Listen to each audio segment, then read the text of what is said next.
poucos minutos, não, poucos segundos para fazer a sua propaganda eleitoral. E eu quero conversar com ele, porque ele é de volta, ele é candidato a presidente. Eu vou conversar com ele, abrir o microfone para quem quiser fazer pergunta para ele. Eu vou chamar aqui o doutor Enéas, é o meu convidado. Tudo bem, doutor Enéas? Tudo certinho? Deputado De Velasque, tudo bom? De Velasque? Vou sentar ali, doutor Enéas, para a gente conversar mais à vontade. Vamos lá. Olha, tem microfone à vontade, pode pegar, ô Velasco. Epa, vamos segurar aí, vamos segurar. Olha, vamos fazer o seguinte. Eu não falei com vocês durante, mas o programa não pode ser bagunçado. Se alguém começar a bagunçar o programa, eu paro o programa. Paro e tiro o que estiver bagunçando do ar. Eu já falei. Esse programa tem que ser levado a sério. Levado a sério. Falar na hora certa. Não adianta eu ser bonzinho aqui e estragar o programa, pô. Eu estou fazendo um programa para 1 milhão. 43 milhões de pessoas me vendo agora. Agora, meia dúzia vai estragar o programa? Não estraga. Saiu no braço com vocês, mas não estraga. Tá? Tá avisado. Doutor Enéas. Doutor Enéas, o senhor é candidato a presidente, doutor? Ninguém pode afirmar isso ainda, só após a convenção. Sim, mas a convenção já está aprovada. Não, o que se pode afirmar, no nosso caso, eu só ouvi o PMDB, a discussão toda. No nosso caso, existe homogeneidade de opinião no partido que nós dirigimos e o PRONA, com certeza, vai indicar o nosso nome como candidato a presidente da República em junho, com certeza. Com certeza. Com certeza absoluta. O Brasil, na situação de hoje, doutor Enéas, como é que o senhor está vendo esse Brasil do Fernando Henrique Cardoso? Sua Excelência, o presidente da República, é a pior coisa que o Brasil podia ter tido nesses últimos anos. O presidente da República obedece a um comando alienígena, que não é do nosso país. Sua Excelência, o presidente, vem abrindo, escancarando todas as fronteiras para que o nosso povo receba quinquilharias como importados. E vem destruindo sistematicamente a indústria nacional, vem destruindo a agricultura, fazendo com que o número de desempregados chegue a uma cifra astronômica, que já está em torno de 10 milhões de pessoas. Enfim, a cada instante, com um sorriso nos lábios, enganando a população, às custas de todo um sistema de comunicações que, lamentavelmente, está todo comprometido, com raríssimas exceções, o senhor sabe disso. O que se passa é que a população é enganada. Ela não tem ideia do que está se passando. Ela não percebe que está caminhando para um abismo. O abismo em que, daqui a pouco, o desemprego do lado está batendo na nossa porta. Se o senhor assumisse hoje a presidência da República, qual seria o primeiro ato do doutor Enéas, do presidente Veja, senhor, Enéas? não há um ato, há todo um conjunto de atos. Uma coisa que é fundamental é parar instantaneamente com a drenagem de recursos que são mandados para o exterior. Para o senhor ter ideia, de cerca de 10 bilhões de dólares, que é, em termos médios, a receita da União, de todos os tributos, de 10 bilhões, 5 bilhões são pagos de juros. Dívida interna e externa. Isso o povo não sabe. 5 bilhões. Veja como não tem nenhum sentido essa discussão imbecil de fazer projeto de educação, de saúde, não adianta. Porque toda a riqueza nacional está indo embora. Esse é o ponto. Então, há que, nesse instante, produzir, e isso é difícil até de dizer, porque causa um mal-estar, mas é preciso que exista uma ruptura com o que aí está. É preciso que se diga no cenário internacional que não se pode continuar mais assim, que é impossível continuar tirando sangue da população, sangue circulante. Não é mais possível. O senhor acha que lá fora eles vão aceitar? Não, nós estamos devendo. Veja o senhor. Nós estamos pagando uma dívida. É interna e externa. Esse é o problema. As taxas de juros do Brasil são as mais altas do planeta. Para o senhor ter ideia, nem a Rússia está no nosso nível. Se fizer uma análise técnica, juro nominal, real, que não interessa aqui. Mas a nossa taxa de juros é a maior do planeta. Então essa história de dizer que os capitais fogem é conversa fiada. É conversa fiada. Porque eles estão vindo em massa para cá para levar mais dinheiro de volta. Isso não adianta nada. Ninguém vem aqui de graça, exatamente. Né? Ninguém vem aqui de graça. E é perfeitamente possível nós sermos uma nação independente. Não há dúvida quanto a isso. É perfeitamente possível. Deputado Velasco, vou conversar com o senhor agora, que também é do PRONA, que está trabalhando, que é um deputado que trabalha bastante. Deputado Velasco, o senhor acredita que o PRONA tem alguma chance de fazer com que o Enéas seja presidente? Se nós não acreditássemos nisso, Ratinho, nós não estaríamos aqui. Que as pesquisas apontam. As pesquisas apontam, não, eu estou falando sobre pesquisa. Claro. Eu falo sobre as pesquisas hoje apontam que o presidente Fernando Henrique está eleito. O senhor permite a partilhá-lo? Não. Posso? Em 1994, essa imprensa que aí está podre, completamente podre. Em 1994, essa imprensa me apresentava quase, desculpe, só por favor, como não concorrente. Até 15 dias antes eu não existia no cenário, não aparecia. E, no entanto, quando as urnas se abriram, eu fui o terceiro mais votado. O que saiu da urna, não tínhamos fiscal em nenhum lugar do Brasil. O que saiu foram quase 5 milhões de votos, se o senhor se recorda. Agora, já que se tocou nesse assunto, vale a pena, com algum dos colegas, com o senhor da Folha de São Paulo de hoje, vale a pena, quando eu falo da imprensa, veja o senhor, Folha de hoje, por favor, com sua permissão. Pois não. Sai um trechinho em Nome de Enéas. É uma coluna, O Nome de Enéas. Sabemos por quê e porém que a cultura brasileira, por suas qualidades e por seus defeitos, é refratária ao fascismo. A flexibilidade dos princípios e dos preconceitos, o inautêntico da maioria das experiências, o relativismo dos costumes, nada se adequa bem à disciplina histérica que o fascismo sempre requereu até na Itália. Só um minutinho de novo. Sem citar nomes, não interessa. Folha de São Paulo, editorial, hoje. Por favor, hoje. Hoje. Agora, veja, quando se fala sobre o meu nome, ou é achincalhe, ou é deboche, ou chama de fascista. É claro que se apresenta a figura do Dr. Enéas, professor de medicina, como uma piada. Porque nós não estamos ligados à classe pútrida, que aí está. Esse é o problema. Agora, veja. O ilustre jornalista se esquece. Agora, deixa eu me dar uma só um instantinho que ele leu. Dou já para o senhor. Ele leu só esse trechinho aqui que o senhor leu, adequa, né? Adequa, Veja, a população lê isso, não estou falando do povo. O Adequa povo não lê bem a jornal. disciplina. O povo não tem dinheiro para nada, nem para ler jornal, nem compra. Mas adequa. Será que o ilustre jornalista que ataca e que me usa epítetos, às vezes grosseiros, não aprendeu no seu curso primário que o verbo adequar é um verbo defectivo?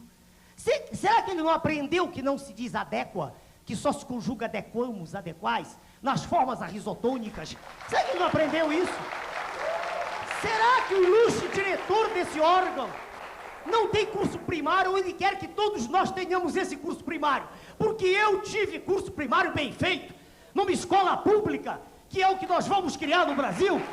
Escola pública de valor, escola pública com a professora ganhando bem, escola pública com a professora respeitada de curso primário, e não essa imundice que está aí, e que está destruindo a educação de base.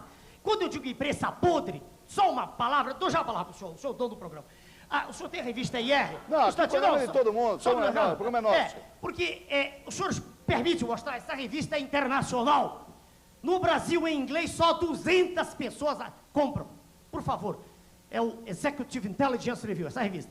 Essa revista mostrou, em 29 de agosto do ano passado, quem comprou a Vale do Rio Doce. Claro que os senhores não sabem, porque a imprensa podre não mostrou. Quem comprou foi o senhor George Soros, mega especulador mundial, que é apresentado não por mim, pelo EIR, como um dos reis do narcotráfico mundial, que o senhor condena tanto aqui. É por isso que a imprensa não gosta de mim, de nós, é por isso. O senhor entendeu? Quer dizer, quem comprou a Vale do Rio Doce foi... O narcotráfico. Quem comprou a Vale do Rio Doce foi quem? O narcotráfico. Eu não posso provar, mas é a revista internacional, citado especificamente como um dos homens que... citado, está grifado aqui especificamente. O senhor percebeu? Quer dizer, essas coisas não saem nos jornais. Agora, os jornais não querem que o doutor Enéas seja candidato a presidente. Não interessa. Quando a Vale do Rio Doce foi privatizada, um crime de lesa pátria, crime colossal contra o povo brasileiro. Eu tenho na mão de um colega, por favor, o senhor pode me dar aí, doutor Passos, por favor. Naquela época... Pode entrar aqui. Por favor, doutor Passos, é do nosso partido. Nessa época... Não, eu queria um trabalho do Almirante, que escreveu na época no jornal. Um almirante, um homem respeitadíssimo, né? Almirante Roberto Gomes Silva, escreveu um artigo no jornal Ombro a Ombro, em que ele faz uma análise circunstanciada do que era a Vale e por que não podia ser privatizada. O coronel Schirmer, diretor desse jornal, mandou isso para toda a grande imprensa. Não saiu uma linha em jornal nenhum. E, no entanto, o que é que sai nos jornais? Sai que a Vale não dá lucro. Que patifaria! Que mentira!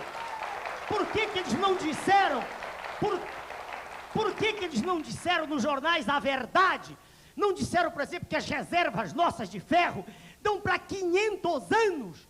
Por que que eles não disseram, por exemplo, que o titânio que nós temos na Amazônia é mais do que existe em todo o planeta? Por que que eles não disseram que as reservas de ouro lá da África estão se esgotando e que as nossas serão provavelmente as maiores?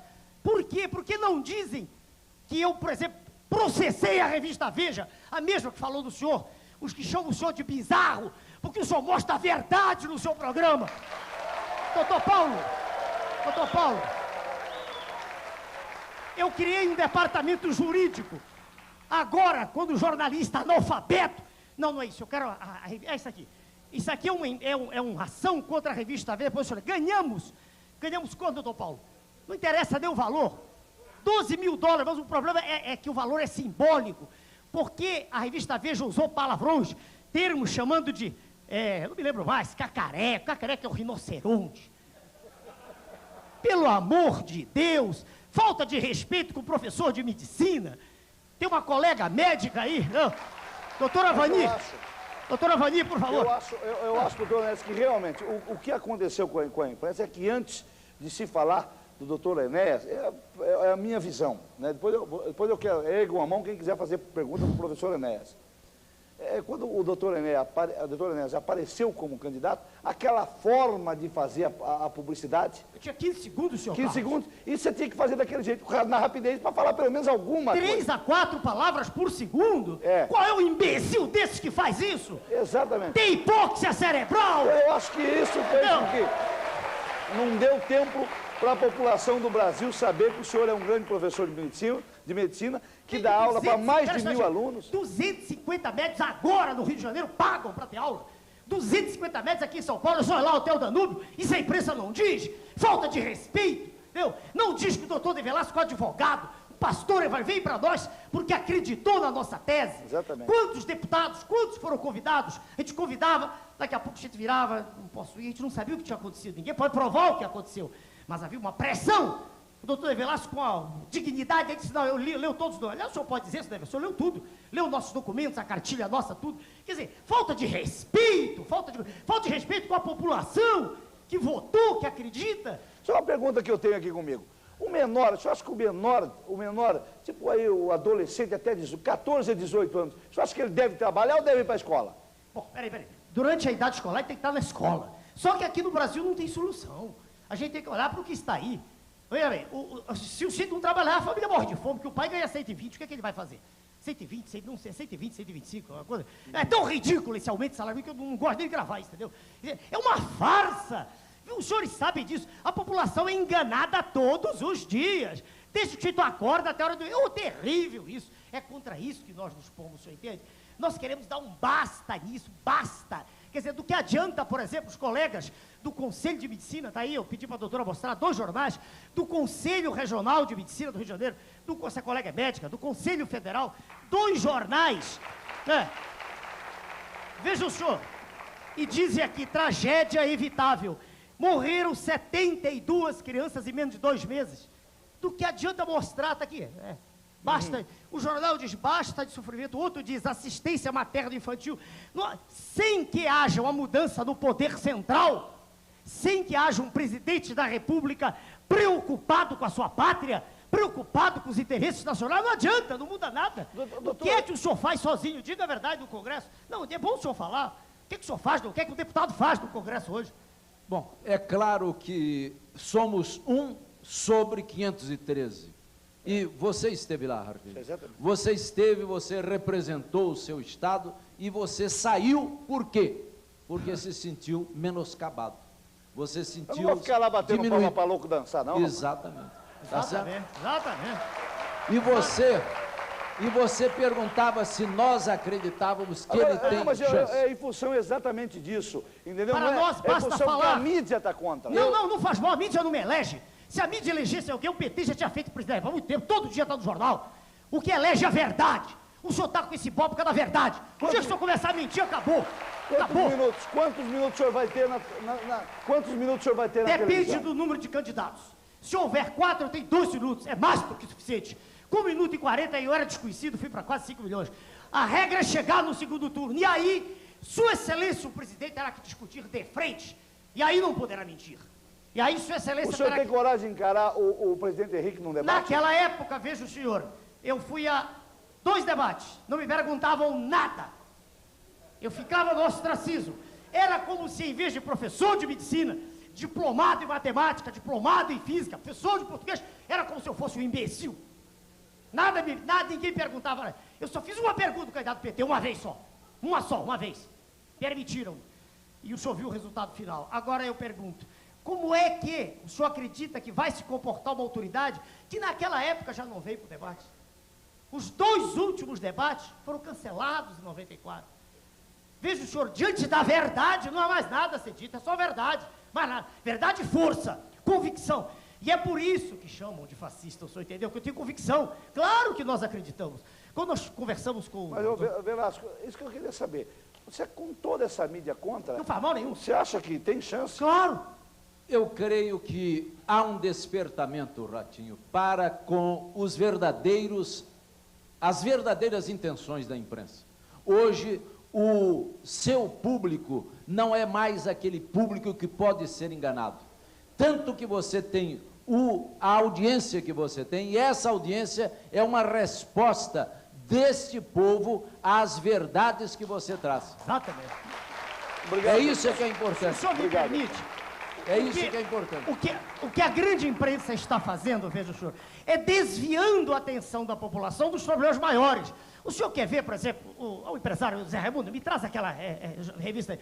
Eu coligi algumas coisas para trazer. Pois não, veja aí, Zé Raimundo é conhecido, senhor. Se alguém quiser fazer pergunta, como nós temos pouco tempo, Zé Raimundo é nosso quantas pessoas querem fazer pergunta? Veja, jornal, 2 homens se beijando. Isso é que é notícia. Veja, tá aí, só viu isso, jornal. 2 homens aí. 2 homens se beijando. Hã? E 2 2 homens. Veja bem, isso é notícia todo dia. Está aqui, 2 mulheres se beijando, outra. 2 mulheres. O jornal que diz... E a importância que deram ao projeto da deputada Marta Suplicy. Projeto de legalizar a união de indivíduos absolutamente pervertidos. Pelo amor de Deus!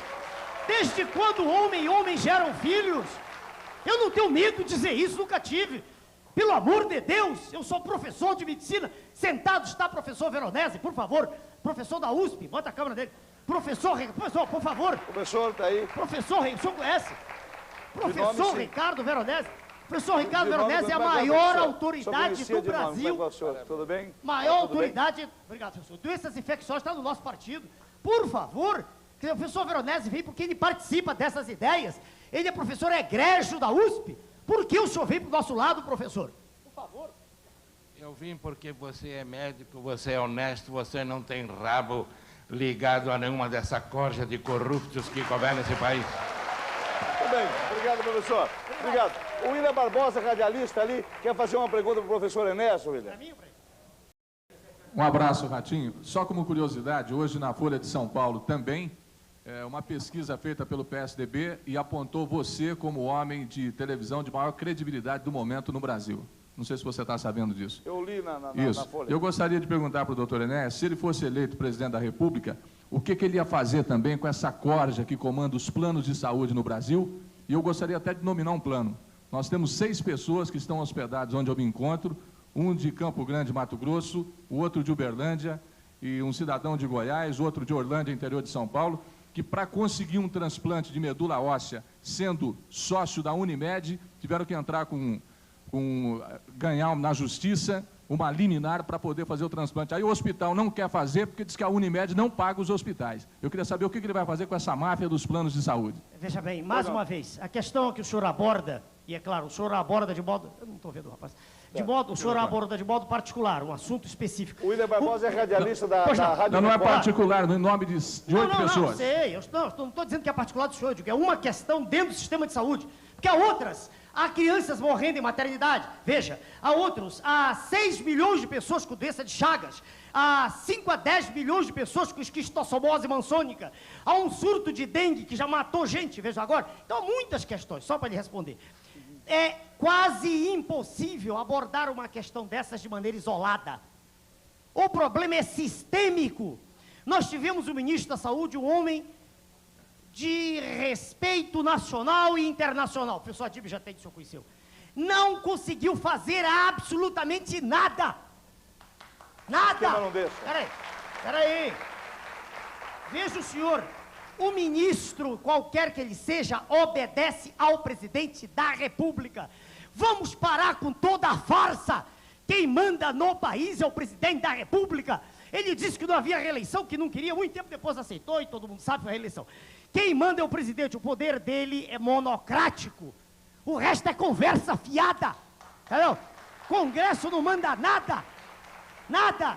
Quando me perguntam o que é que você vai fazer com o Congresso, vou fazer o normal, vou fazer com que a população saiba, através de uma primeira medida provisória, o que está sendo feito, vai ser dada uma explicação. Esse problema que o senhor tocou é um, entendeu? Agora, é um conjunto. É claro que o senhor falou uma imundice, é claro que isso não pode ocorrer, é evidente, isso é notório. Agora, é um problema dentre tantos, o senhor entendeu? A falta de assistência médica, os salários dos colegas médicos aviltantes, enfim, o desrespeito pela pessoa humana é terrível no Brasil, o senhor está entendendo? Acre, eu estive no Acre, colega do Acre, uma moça aí, há um jornal no Acre, eu estive lá há pouco tempo, um instantinho, houve um concurso no Acre, ouçam, para servente, essa moça do Acre, servente, 1986 pessoas fizeram, passaram 192. Serventes não puderam ter emprego, acho que passaram universitárias, porque não há emprego para ninguém. Essa globalização é uma farsa, farsa. É preciso... Doutor Onésio, o nosso tempo é muito curto aqui. O senhor vai voltar aqui em outros programas, junto com o deputado Velasco, que é nosso companheiro, nosso amigo, né? Amigo e irmão mesmo, gosto muito da família do deputado Velasco. E eu quero que o senhor volte para responder outras perguntas que porventura virão, tá bom? Muito obrigado pela sua presença. Deputado Velasco, muito obrigado. Um abração forte. Aqui o senhor não teve só 30 segundos, não. É demais. Tá bom? Um abraço, viu, querido? Um abraço, viu? Um abraço, doutor Onésio. Obrigado pela sua participação. Vamos pegar os seus jornais, que são seus documentos, viu? Olha, vamos fazer o seguinte. Vamos falar do NutriShark? Vamos lá. Lógico, vamos lá. Ratinho. Vamos agora falando da nossa NutriShark.